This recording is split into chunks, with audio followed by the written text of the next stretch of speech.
দেশনেত্রী বেগম খালেদা জিয়ার মুক্তি হয়েছে, এটা শুনে আমরা কত যে আনন্দিত হয়েছি এটা ভাষায় প্রকাশ করে বোঝাতে পারবো না।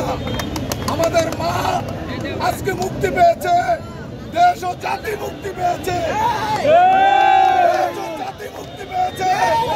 আমাদের তারেক রহমান সাহেব অতি শীঘ্রই আমাদের মাঝে ফিরে আসবে।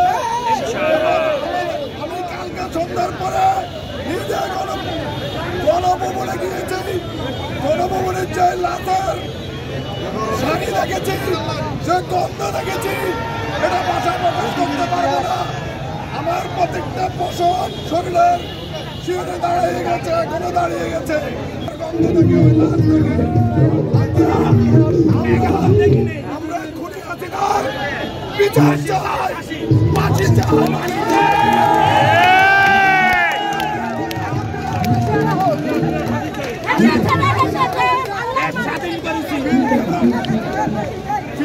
হত্যার বিচার চাই, খুনি হাসিনার ফাঁসি চাই। আমাদের ছাত্র ভাই বোনদের যে লাশ মারাছে এই লাশের বিচার চাই, খুনি হাসিনার বিচার চাই।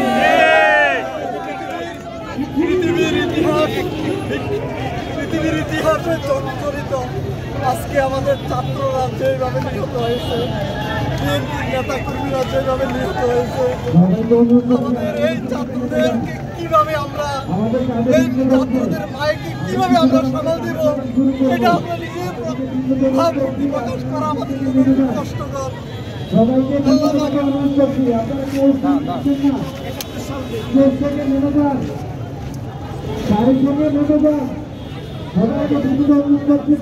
সবাইকে অভিনন্দন।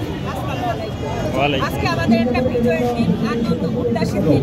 তারপরেও আমাদের মনের ভিতরে একটাই কষ্ট, আমাদের যে ছাত্র জনতা, ছাত্র ভাইগুলা জান দিচ্ছে, অন্তরে প্রাণ দিচ্ছে এই খুনি হাসিনার কারণে। তো আমরা আসলে খুনি হাসিনার অবশ্যই সবাই একই কথা বলতে তার ভাষা চাই। আজকে আমি যদি আবু সাঈদের কথা বলি, আবু সাঈদ যখন দেশের জন্য বুক ফেটে দিছে, সে দেশ থেকে স্বাধীন করার জন্য, আমরা ৭১-এর স্বাধীনতার কথা বাবা মায়ের মুখে শুনেছি, কিন্তু আমরা ২৪-এর স্বাধীনতা নিজের চোখে দেখেছি। আমি যদি মুগ্ধর কথা বলি, মুগ্ধ বলছে ১৫ মিনিট আগেও বলছে এই পানি লাগবে, পানি লাগবে, সে ১৫ মিনিট পরে মুগ্ধ জীবন দিতে হয়েছে।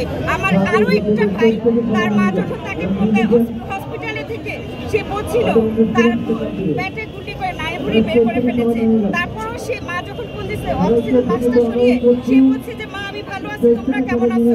এগুলো আসলে আমরা নিতে পারি না। আমাদের দাবি দেওয়া সবাই একটাই থাকবে যে এই খুনি হাসিনা যতই পালাক তার বিচার একটাই হবে।